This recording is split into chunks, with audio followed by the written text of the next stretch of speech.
నమస్తే welcome to Telangana capital news. Bejjanki జాతరకు వేలయ్యే ఈ నెల 15వ తేదీ నుండి 30వ తేదీ వరకు బెజ్జంకి శ్రీ లక్ష్మీ నరసింహస్వామి వారి బ్రహ్మోత్సవాలు 15న గ్రామంలోని గుడిలో ఉన్న ఉత్సవ మూర్తుల విగ్రహాలను గుట్ట మీదకు తీసుకెళ్తారు।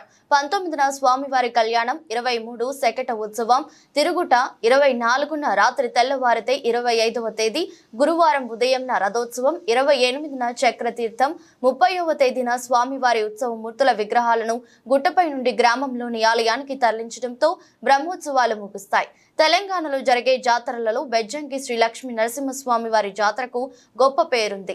చుట్టూ చక్కగా కనిపించే గ్రామాలు, ఒకే బండరాయిపై వెలసిన స్వామివారు అపర యాదగిరిగా పేరున్న బెజ్జంకి జాతరకు వేలాదిగా భక్తులు తరలి వస్తారు।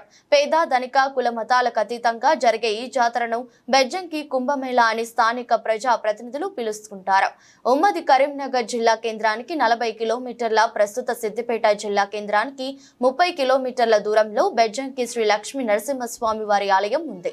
హైదరాబాద్ నుంచి కరీంనగర్ వెళ్లే దారిలో బెజ్జంకి క్రాసింగ్ అనే బోర్డు కనిపిస్తుంది। అక్కడే బెజ్జంకి ఆటో యూనియన్ నాయకులు ఏర్పాటు చేసిన రంగురంగుల స్వాగత తోరణం కనిపిస్తుంటుంది। దానిపై నృసింహస్వామి వారి విగ్రహం దర్శనమిస్తుంది। అక్కడి నుండి 5 కిలోమీటర్ల దూరం వెళ్లితే బెజ్జంకి మండల కేంద్రంలోని వెళ్తారు। అక్కడి నుంచి ఎడమ వైపు వెళ్తే బెజ్జంకి గుట్టకు దారి ఉంటుంది। మార్గ మధ్యంలో లోపలికి వెళ్తుండగా ఒక రైతు కుటుంబంతో కూడిన విగ్రహం చూపర్లను ఆకర్షిస్తుంది। గుట్టపైన మరో విశేషం ఏమిటంటే పెద్ద బండరాయికి భైరవుడు విగ్రహం చెక్కబడి ఉంది। ఇది భక్తులను విశేషంగా ఆకర్షిస్తుంది। ఈ ఆలయానికి క్షేత్ర పాలకుడు అయినే అని పెద్దలు చెప్తుంటారు। ఆలయం పడమర వైపు వెళితే పుష్కరిణి ఉంది। ఇందులో స్నానం చేస్తే సర్వ పాపాలు, రోగాలు నయమవుతాయని భక్తుల విశ్వాసం।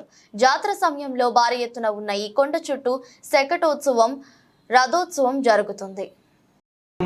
జై శ్రీమన్నారాయణ, జై శ్రీమన్నారాయణ। శ్రీమత్పయోనిధి నికేతన చక్రపాణే భోగీంద్ర భోగమనిరాధిత పుణ్యమూర్తే యోగీశ శాశ్వత శరణ్య భవాదిపోత లక్ష్మీనుసింహ మమ దేహి కరావలంబం, లక్ష్మీనుసింహ మమ దేహి కరావలంబం బ్రహ్మేంద్ర రుద్రమరుదర్గ కిరీటకోటి సంఘట్టితాందికమలామలకాంతికాంత లక్ష్మీల సతుపజ సరోరుహరాజహంస లక్ష్మీనృసింహ మమ దేహి కరావలంబం, లక్ష్మీనృసింహ మమ దేహి కరావలంబం। ఇక్కడ కొండపై వారు దాదాపు కాకతీయుల కాలంలో స్వయంగా వెలిశారు। వెలిసిన తర్వాత ఇక్కడ ఉన్న ఊళ్ళో ఉన్న దొరవాళ్ళు వచ్చి ఆ స్వామివారిని చూసి ఆ తర్వాత ఇక్కడ స్వామివారి వెలిసిన నిజమే తెలుసుకొని ఇక్కడ కొండపైన ప్రశాంతమైన ఆలయాన్ని నిర్మించారు। ఆలయం నిర్మించిన తర్వాత మూల విరాట్ను తీసుకొచ్చి ప్రతిష్టాపన చేశారు। అప్పటి నుండి ఇప్పటి వరకు ఈ యొక్క ఆలయంలో చైత్రశుద్ధ సప్తమి నుండి బహుళ సప్తమి వరకు ఉత్సవాలు జరుగుతూ ఉంటాయి। అందులో భాగంగా చైత్రశుద్ధ సప్తమి నుండి నవమి వరకు అధ్యానోత్సవాలు జరుగుతుంటాయి।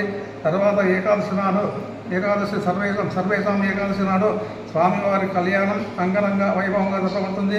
ఆ తర్వాత తెల్లవారి అశ్వవాహన సేవ పురవీధుల గుండా తిరిగి వస్తుంది। తర్వాత మరుసటి రోజు శివవాహన సేవ కూడా పురవీధుల గుండా తిరిగి ఆలయం వచ్చేస్తుంది। ఆ తర్వాత గరుడవాహన సేవ అవుతుంది। ఆ తర్వాత పున్నమ నాడు శకటోత్సవం అనగా బండ్లు గుట్ట చుట్టూ దింపబడతాయి। ఆ తర్వాత బండ్ల జిల్లారి ఉదయమునే గజవాహనం పైన స్వామివారు పురవీధుల గుండా తిరిగి మళ్ళీ గుట్టపైకి చేరుకుంటారు। తర్వాత 24వ రోజు సాయంత్రం పాడ్యమి సాయంత్రం రోజు తెల్లవారితే విధి అనగా స్వామివారి రథోత్సవం అంగరంగ వైభవంగా జరపబడుతుంది।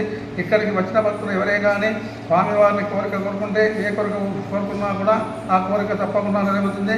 చాలామంది అధిక సంఖ్యలో వేల సంఖ్యలో భక్తులు ఇక్కడి వాళ్ళు మన తెలంగాణ వాళ్ళే కాకుండా మహారాష్ట్ర, పూనా, మధ్యప్రదేశ్ నుంచి భక్తులు బాగా వస్తూ ఉంటారు। ఎవరైనా ఏ కోరిక కోరుకున్నా కూడా ఆ కోరిక తప్పకుండా ఫలిస్తుంది। జై శ్రీమన్నారాయణ, జై శ్రీమన్నారాయణ।